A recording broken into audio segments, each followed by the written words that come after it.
എല്ലാവർക്കും നമസ്കാരം. ഇന്ന് ഞാൻ വന്നിട്ടുള്ളത് കക്ക ഓർ ഇളമ്പക്ക തോരൻ വെക്കാനുള്ള റെസിപ്പി ആയിട്ടാണ്. അതിനുവേണ്ടി ഞാൻ ആദ്യം തന്നെ ഒരു പാൻ സ്റ്റൗവിൽ വെച്ച് ചൂടാക്കുന്നുണ്ട്. പാൻ ചൂടായി വരുന്നുണ്ട്. അതുപോലെ നമുക്ക് അതിലേക്ക് എണ്ണ ഒഴിച്ചു കൊടുക്കാം. ഞാൻ 2 സ്പൂൺ വെളിച്ചെണ്ണയാണ് ഒഴിച്ചു കൊടുക്കുന്നത്. ഓയിൽ ചൂടായി വരുന്നുണ്ട്. നമുക്കിനി ഇതിലേക്ക് സവാള ഇട്ട് കൊടുക്കാം. 2 മീഡിയം സൈസ് സവാള കട്ട് ചെയ്തത് ഇട്ട് കൊടുത്തിട്ടുണ്ട്. ഇനി നമുക്കിതൊന്ന് ചെറുതായിട്ട് വഴറ്റിയെടുക്കണം. ചെറുതായിട്ടൊന്ന് വാടി വന്നിട്ടുണ്ട്.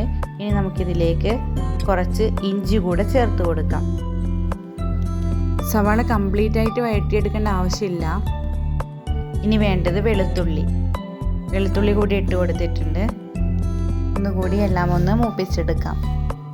ഒരു 2 മിനിറ്റ് നേരം കൂടി ഞാൻ എല്ലാം ഒന്ന് മൂപ്പിച്ചെടുത്തിട്ടുണ്ട്. നമുക്ക് പൊടികൾ ഓരോന്നായിട്ട് ഇട്ട് കൊടുക്കാം. ആദ്യം തന്നെ ഞാൻ മഞ്ഞൾപ്പൊടി ഇട്ട് കൊടുത്തിട്ടുണ്ട്. അടുത്തതായിട്ട് മുളക് പൊടി കൂടെ ഇട്ട് കൊടുത്തിട്ടുണ്ട്.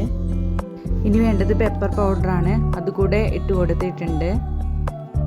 ഇനി കുറച്ച് മല്ലിപ്പൊടി കൂടെ ഇട്ട് കൊടുക്കുന്നുണ്ട്. ഇനി നമുക്ക് എല്ലാം കൂടി ഒന്ന് നന്നായിട്ട് മൂപ്പിച്ചെടുക്കാം. പൊടികൾ ചേർക്കുന്ന സമയത്ത് സ്റ്റൗവിൻ്റെ ഫ്ലെയിം ഞാൻ ലോ ഫ്ലെയിമിലേക്ക് മാറ്റിയിട്ടുണ്ടായിരുന്നു. പൊടികളൊന്നും കരിഞ്ഞു പോകാതെ നമുക്കിതൊന്ന് നന്നായിട്ട് മൂപ്പിച്ചെടുക്കാം.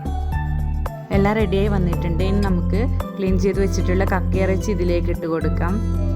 100 ഗ്രാം കക്കയിറച്ചിയാണ് ഞാനിവിടെ എടുത്തിട്ടുള്ളത്. ഇതിൻ്റെ കൂടെ തന്നെ 1/4 കപ്പ് തേങ്ങ ചിരകിയത് കൂടെ ചേർത്ത് കൊടുക്കുന്നുണ്ട്.